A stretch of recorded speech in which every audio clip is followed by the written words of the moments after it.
Olá pessoal, tudo bem? Faz um tempinho já que a gente não se via, mas vamos retomar então o nosso bate-papo sobre o direito constitucional, hoje falando propriamente dito do direito constitucional em si, enquanto ramo do direito, e algumas normas, questões sobre a hermenêutica constitucional, no que diz respeito aos princípios de interpretação da Constituição, eficácia, aplicabilidade das normas, estrutura da Constituição, entre outros fenômenos. Então vamos lá bater um papo sobre direito constitucional.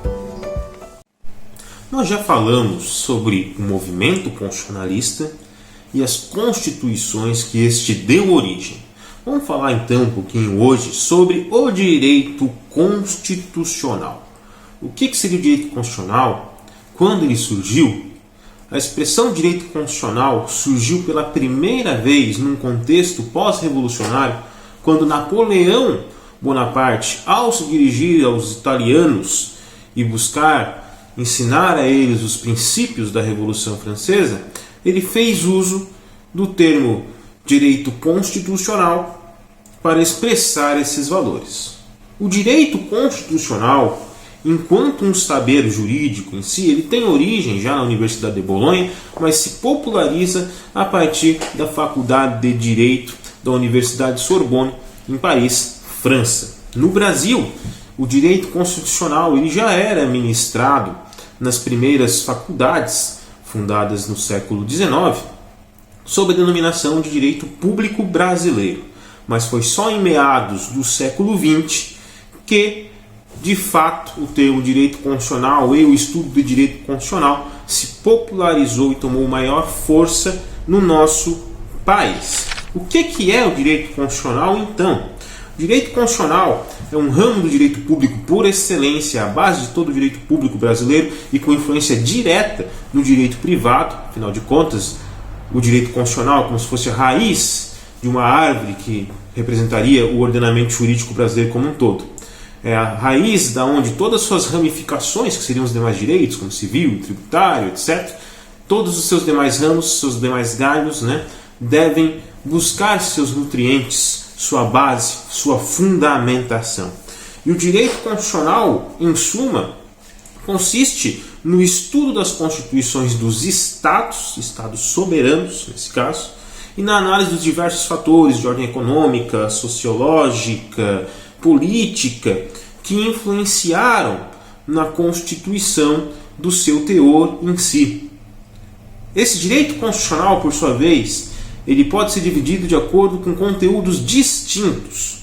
O que nós analisamos até aqui nas nossas videoaulas diz respeito ao direito constitucional geral, que é aquele que estuda todos os aspectos históricos, principiológicos e conceituais que são comuns ao direito constitucional dos diversos povos, ao mesmo que diz respeito aos povos ocidentais, que é o que nós estamos trabalhando aqui, Então, toda essa questão relativa às origens do constitucionalismo, aos seus princípios e premissas básicas, eles são comuns ao Brasil, aos Estados Unidos e à França, com um ou outro detalhe diferente, mas a sua essência é a mesma, São princípios, conceitos e uma história geral.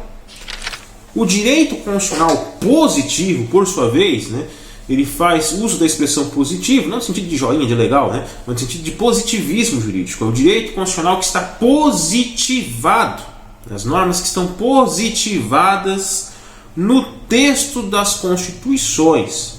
Então, este conteúdo do direito constitucional, ele se dedica a estudar o texto, as normas de uma determinada constituição, de um determinado país em determinada época. O que o estudante de direito vai fazer hoje é trabalhar sobretudo sob a perspectiva do direito constitucional positivo, ao longo das fases do curso de direito. Ele vai estudar sobretudo o quê? A Constituição do Estado Brasil do ano de 1988 e seguintes. E por fim, temos também o direito constitucional comparado. Esse já não tão comum de se observar, se estudar durante a graduação. É mais observado em nível de mestrado, doutorado ou especialização, que é aquele ramo do direito constitucional, aquele conteúdo dele, que se dedica a estudar constituições de países diferentes, comparando elas, como o próprio termo já indica, analisando suas semelhanças, suas diferenças, as benesses de cada uma dessas cartas constitucionais. Então esses seriam os 3 conteúdos do direito constitucional, que é um ramo do saber jurídico que se dedica a estudar as constituições e os seus pormenores. Vamos falar um pouquinho de hermenêutica constitucional, ou seja, da interpretação das constituições, num primeiro momento discorrendo um pouco sobre os princípios de interpretação da Constituição. Vamos falar sobre alguns deles, alguns que talvez sejam dos mais importantes. Primeiro de tudo, o princípio da supremacia constitucional, que é aquele que indica que a Constituição é a norma suprema de um país, da qual todas as demais normas de hierarquia infraconstitucional ou infralegal devem ter a Constituição como um norte no que diz respeito à sua organização e ao seu teor. Uma norma infraconstitucional, como um código, ou uma lei federal, ou uma lei estadual, municipal, se estiver em desacordo com o teor da Constituição, deve ser declarada inconstitucional, portanto perder sua validade. Esse princípio ele goza muito daquela percepção de Constituição do Hans Kelsen, jurídica, que observa a Constituição como uma norma hipotética fundamental de um determinado Estado. Outro princípio interessante é o princípio da unidade da Constituição.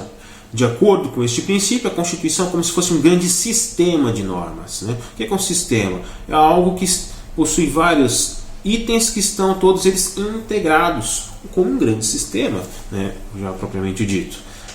Então esse princípio ele indica que as normas da Constituição não devem ser interpretadas de forma isolada, cada qual, sem levar em consideração a outra, mas devem ser interpretadas como um grande sistema, de modo que uma norma deve fazer referência a outra, deve ser interpretada levando em consideração, respeitando a outra.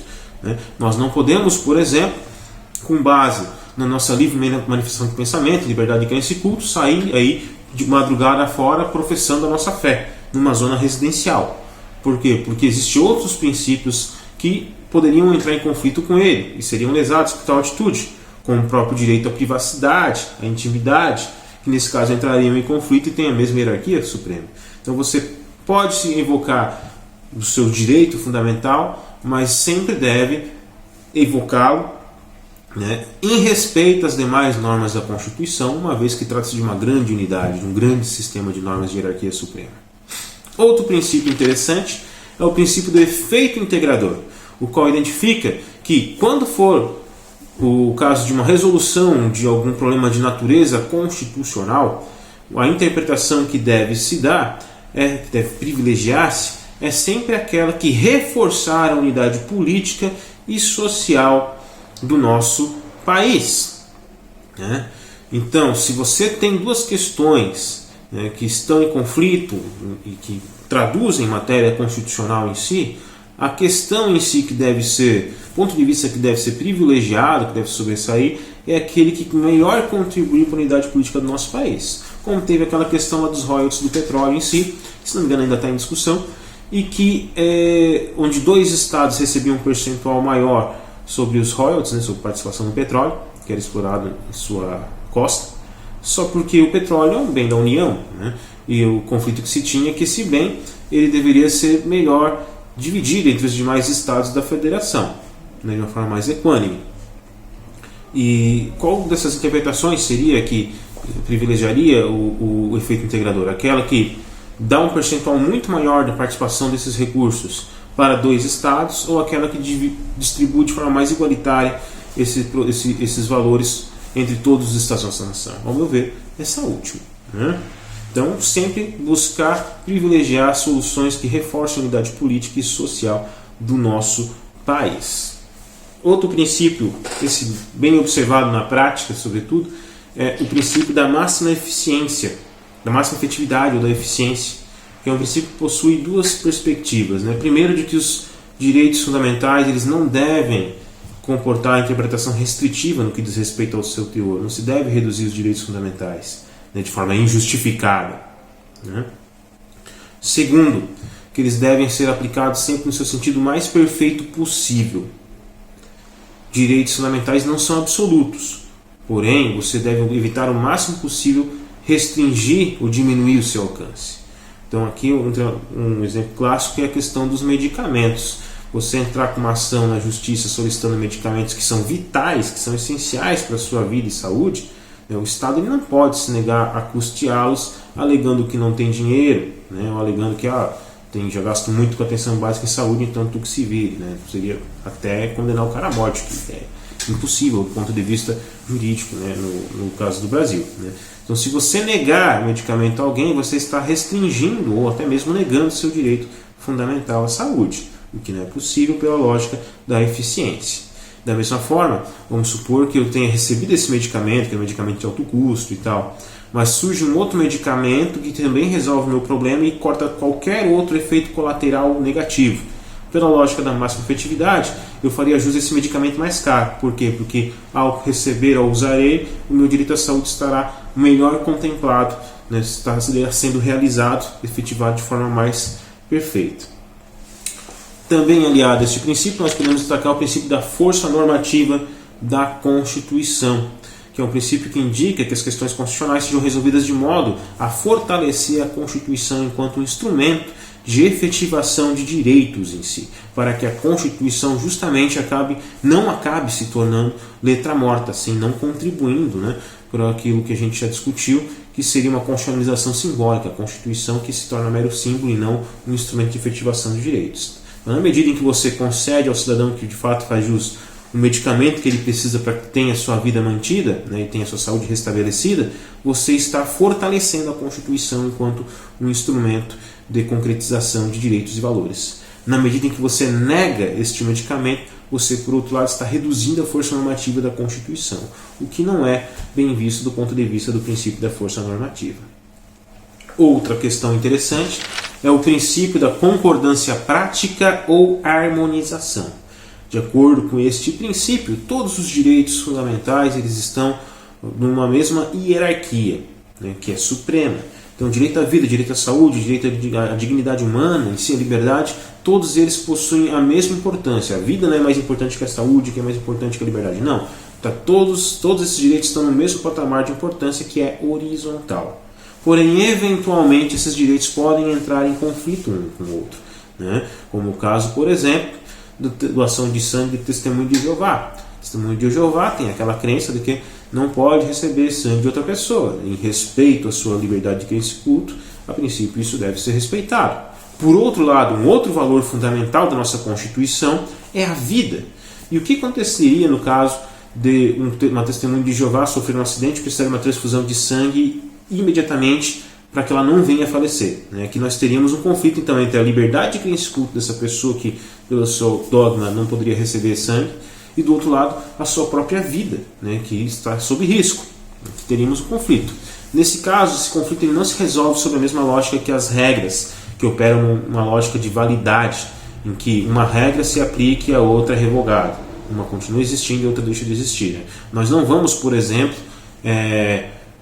fazer com que a vida ela seja aplicada e, como consequência disso, se revogue lá da Constituição o artigo que reconhece a liberdade de crença e culto como direito fundamental do cidadão, até porque é cláusula pétrea.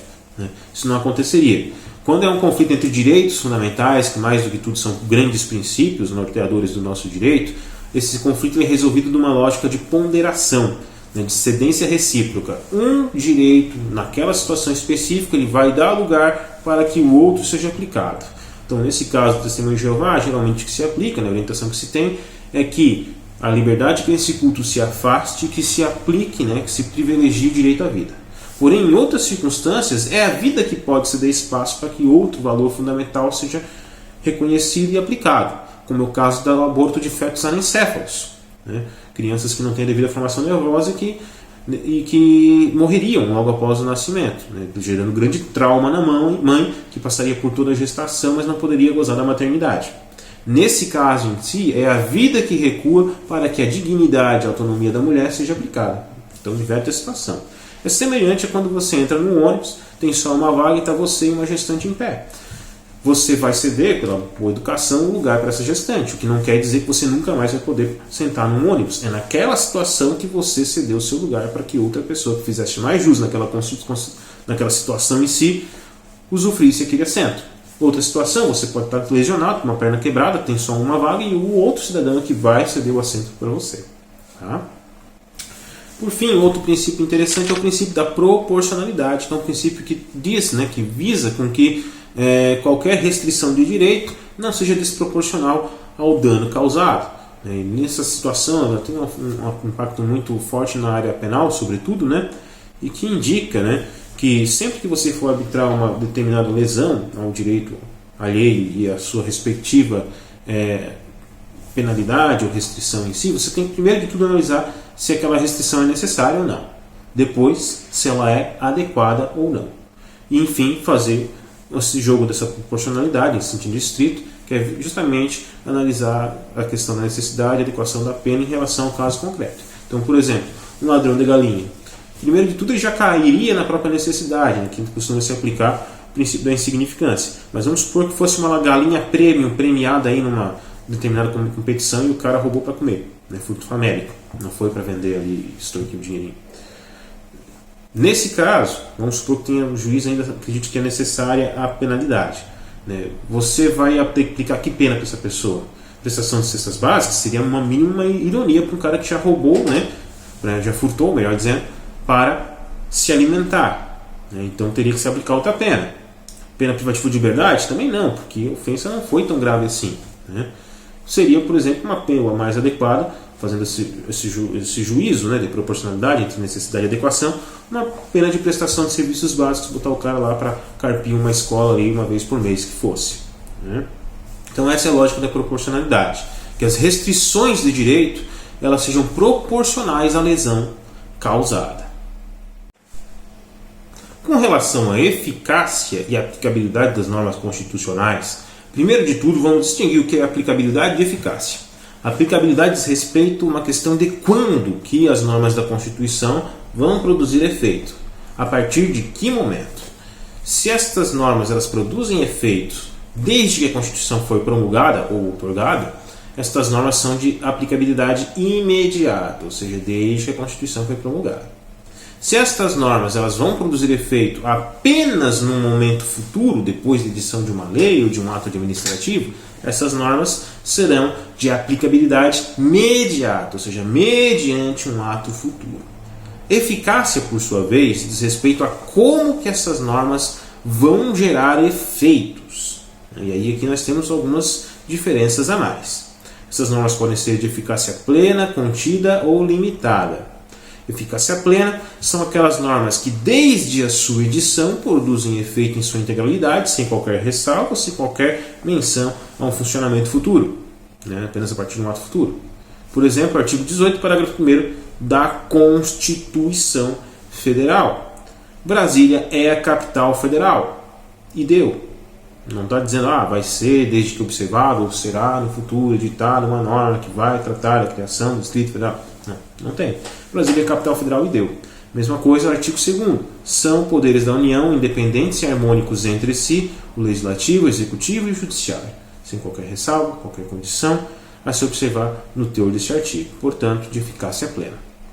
Artigos de eficácia contida, eles a princípio produzem efeitos em sua integralidade, porém acabam contemplando alguma condição a se observar ou exceção que pode acontecer de ter que se acatar ou não. Um exemplo disso seria o artigo 5º, inciso 13 da Constituição, que estabelece que é livre o exercício de qualquer trabalho, ofício ou profissão, atendidas as qualificações profissionais que a lei o estabelecer. Então, a princípio, qualquer um pode exercer qualquer profissão.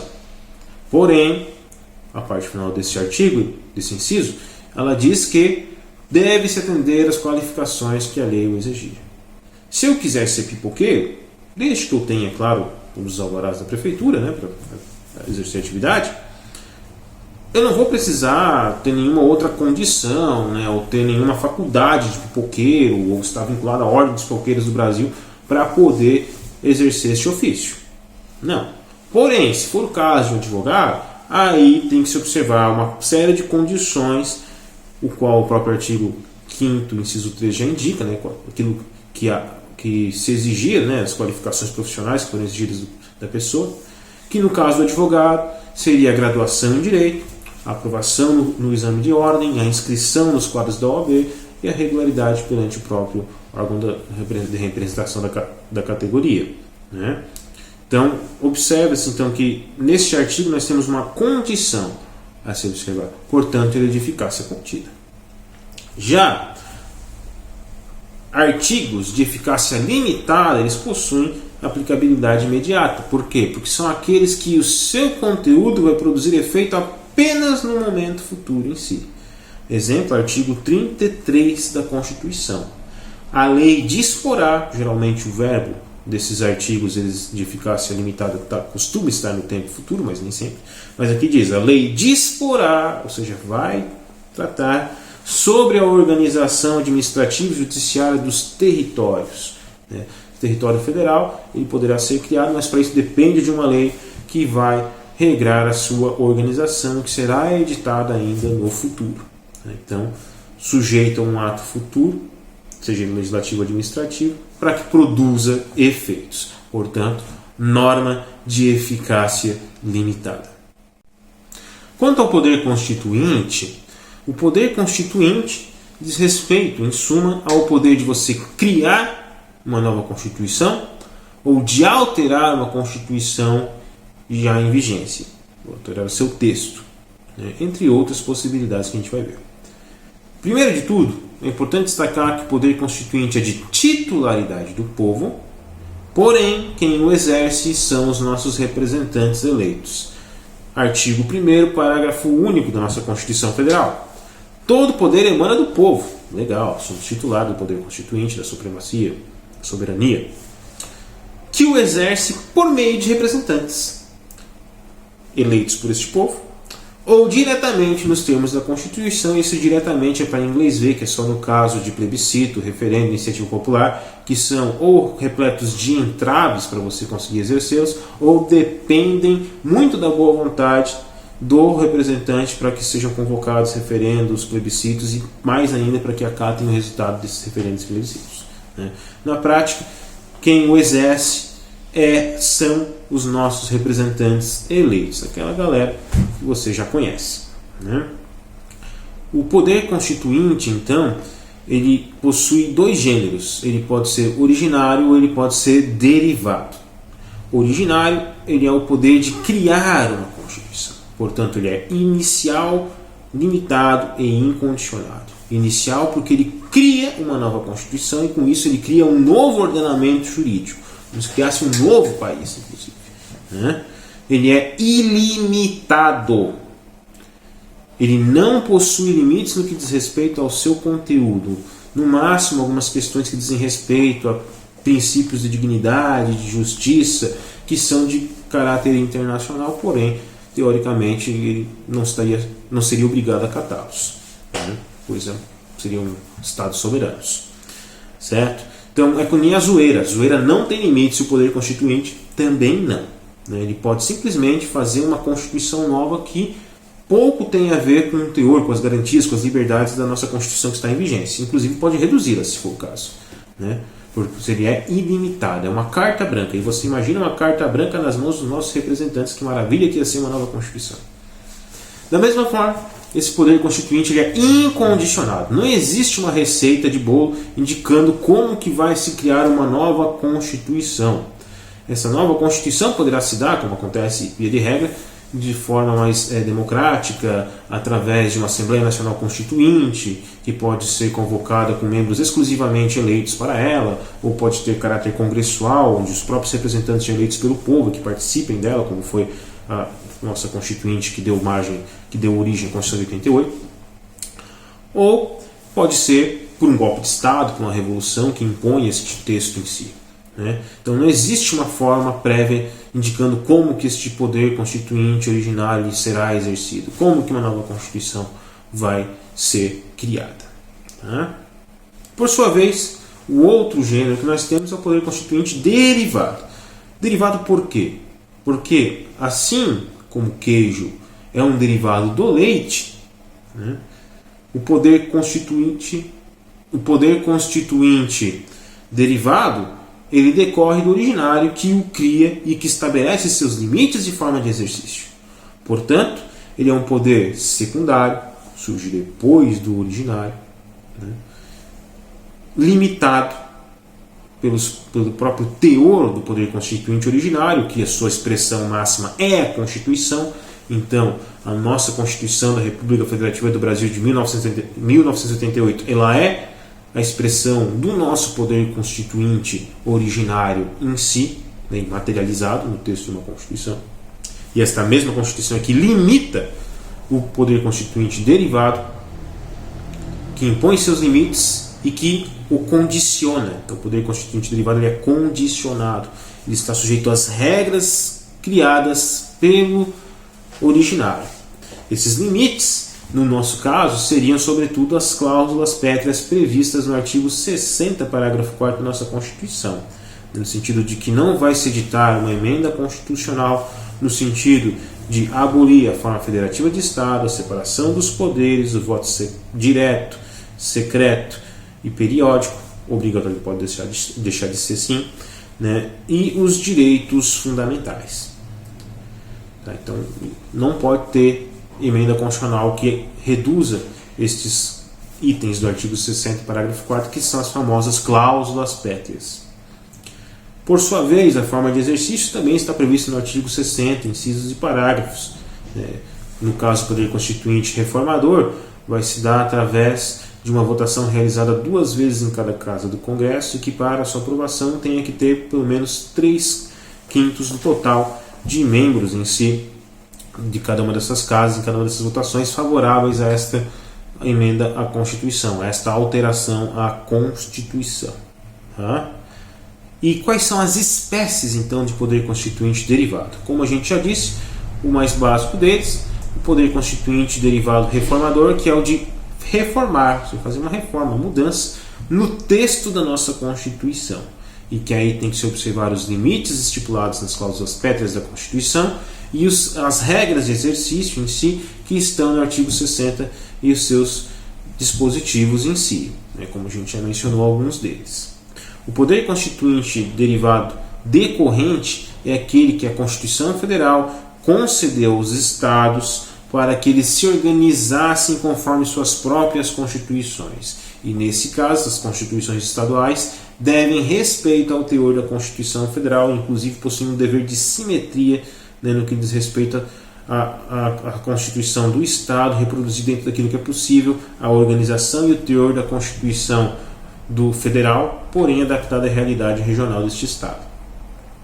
E o poder constituinte derivado revisor, esse aí já esgotou sua eficácia, estava previsto no artigo 3º do ADCT, que indicou que 5 anos contados da promulgação da Constituição seriam realizadas emendas revisionais com um rito diferente do da emenda constitucional.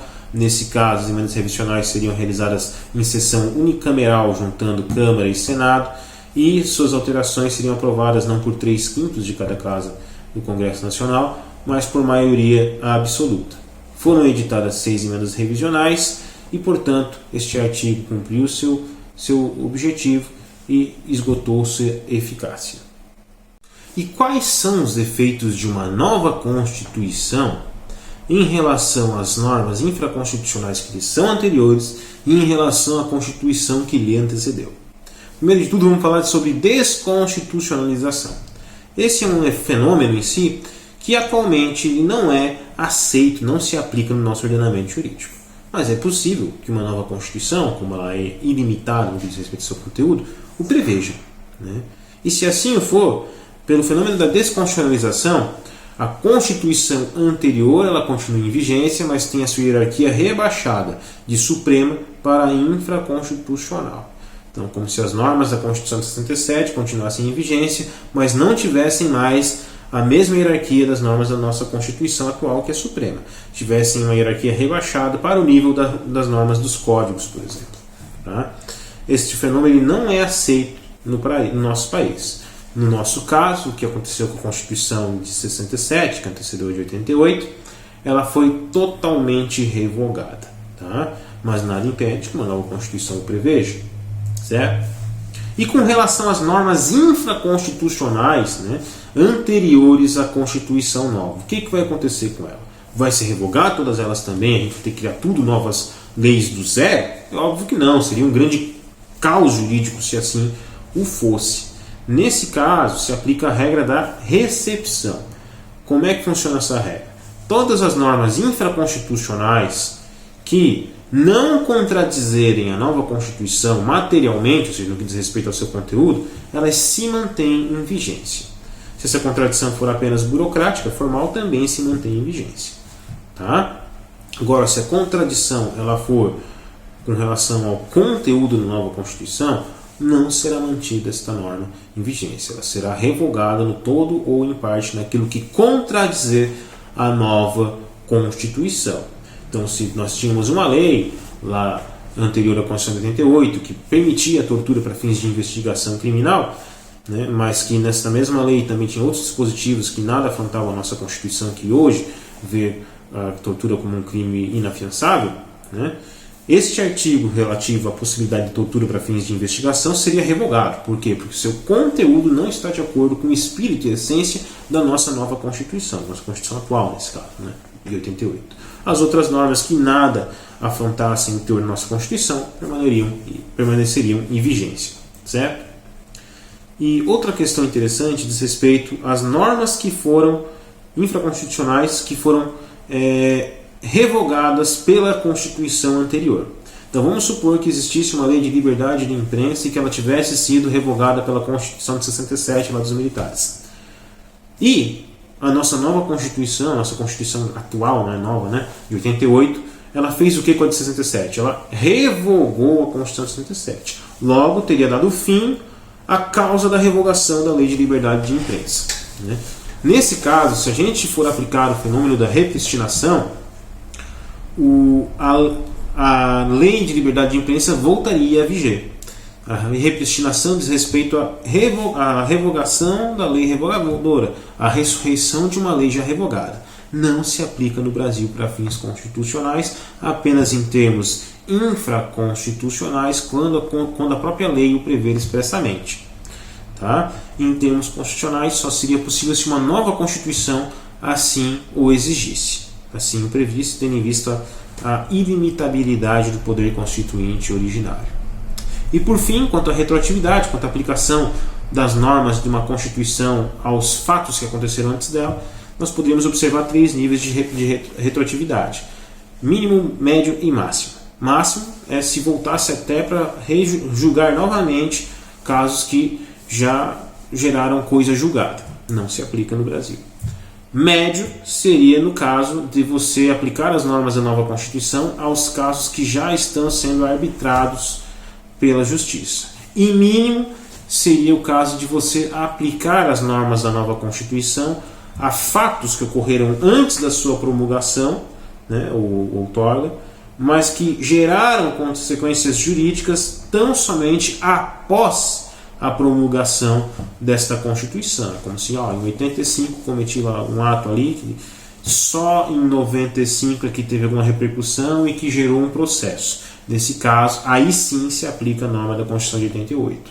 Então, retroatividade no Brasil só se admite em grau mínimo em matéria constitucional. Por fim, um último item que eu gostaria de trabalhar com vocês hoje diz respeito à estrutura da nossa Constituição em si. Não vou trabalhar com vocês aqui, pelo menos não no momento, matéria que diz respeito ao conteúdo do direito constitucional positivo. Foi apenas uma introdução tratando de alguns aspectos gerais de matéria constitucional. Mas aqui fica um gostinho já da estrutura da nossa Constituição de 88. Ela é dividida em 3 partes: o preâmbulo, as disposições gerais constitucionais e o ato das disposições constitucionais transitórias, também conhecido como ADCT. O preâmbulo diz respeito ao espírito da Constituição.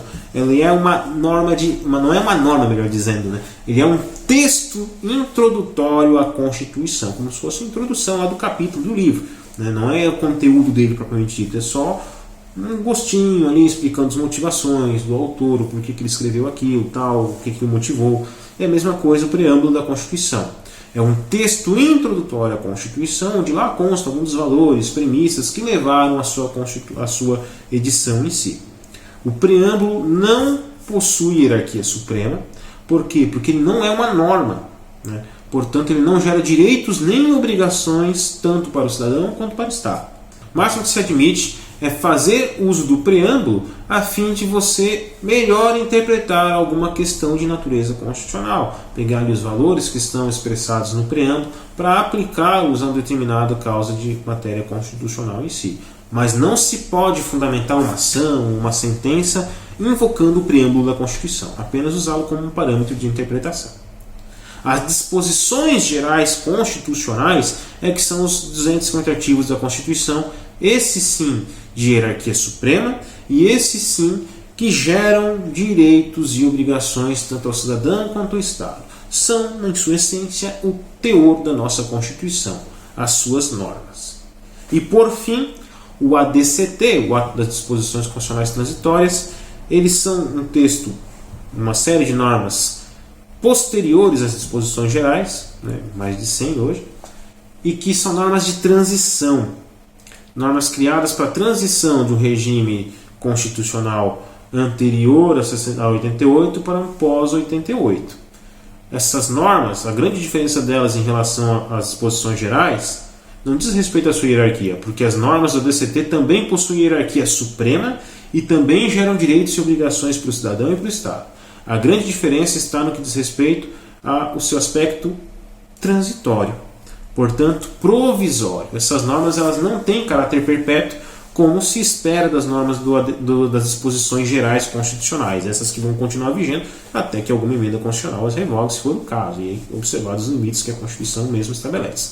As normas do ADCT não, elas possuem um prazo de validade, que ou é um prazo propriamente dito, ou é um momento a partir do qual elas já atingiram seu fim, como foi o caso das emendas revisionais e como foi o plebiscito que foi realizado em 93 para se verificar qual seria a forma e sistema de governo do Brasil. Foi escolhido a República Presidencialista e esse artigo, então, ele deixa de produzir efeitos em si, cumpre seu objetivo e esgota sua transitoriedade. Muito bem, pessoal, fazer então um breve brainstorm do que a gente debateu na videoaula de hoje. Nós trabalhamos então inicialmente falando um pouquinho sobre alguns aspectos do direito constitucional enquanto um ramo do direito, ramo este que é o principal, se não um ramo, a raiz de todo o nosso direito em si, do estudo do direito inclusive, a raiz da qual todas as demais ramificações de direito devem beber seus nutrientes, devem respeitar e ter em vista os seus fundamentos em si, que também influencia não só direito público como todo direito privado também, e que possui ramos distintos de estudo, conteúdos distintos, que seria o direito constitucional geral, positivo e comparado. Geral que a gente está debatendo aqui nas nossas videoaulas. Positivo é aquele que o estudante de direito ao longo da graduação vai dedicar a maior parte do seu tempo. E comparado já é algo mais específico para quem vai se dedicar em especialização, mestrado, doutorado, para analisar algumas questões de matéria constitucional em relação ao Brasil e outros países em si. Trabalhamos alguns princípios de hermenêutica, dentre eles o mais basilar de todos, que é o da supremacia da Constituição, que a reconhece como a norma suprema do nosso país, a base de todo o ordenamento jurídico. E uns outros princípios que são bem interessantes, inclusive a sua aplicação prática, como o princípio da máxima efetividade, o princípio da força normativa da Constituição, da proporcionalidade, entre outros. Destacamos a eficácia e aplicabilidade das normas constitucionais, a aplicabilidade no que diz respeito ao quando, a questão de tempo, a partir de que momento que as normas da Constituição produzem efeito, e a eficácia em relação a de que forma essas normas vão produzir efeitos. Em sua integridade, com algumas ressalvas e condições, ou com uma perspectiva futura apenas de aplicação, que muitas vezes acaba gerando normas de caráter programático, como a gente discutiu na aula passada ao debatermos o totalitarismo constitucional e as constitucionalizações simbólicas em si. Também discutimos a respeito do poder constituinte, que é o poder de você criar ou alterar uma Constituição, poder este que é de titularidade do povo, mas que é exercido basicamente pelos nossos representantes eleitos. O poder constituinte originário é de criar uma nova Constituição, ele é inicial, ilimitado e incondicionado. O poder constituinte derivado, ele é, por sua vez, secundário, ele decorre do originário em si, que é a Constituição Federal. Ele é limitado por esse mesmo originário e ele também segue as regras, as condições especificadas pelo poder constituinte originário. Por fim, discutimos alguns fenômenos relativos à Constituição nova e ordenamento jurídico anterior a ela, como foi o caso da desconstitucionalização, repristinação recepção e retroatividade. O que se aplica no Brasil é o fenômeno da recepção e o da retroatividade apenas em grau mínimo. E por fim, apresentamos brevemente então a estrutura da nossa Constituição, que é dividida em 3 partes: preâmbulo, texto introdutório, disposições gerais constitucionais, normas fundamentais, né, de hierarquia suprema, que geram direitos e obrigações aos cidadãos e ao Estado e que possuem caráter perene até que sejam revogadas por uma emenda ou alteradas, desde que possível, é claro. E o ADCT, as disposições constitucionais transitórias, que possuem hierarquia suprema, geram direitos e obrigações, porém possuem caráter provisório, vão perdurar enquanto a Constituição indicar que elas devem continuar produzindo efeitos ou até alcançarem seus objetivos. Foram apenas algumas noções básicas do direito constitucional que eu me propus então aqui a passar com vocês nessas 2 videoaulas. Ficamos por aqui hoje e até a próxima. Valeu, pessoal!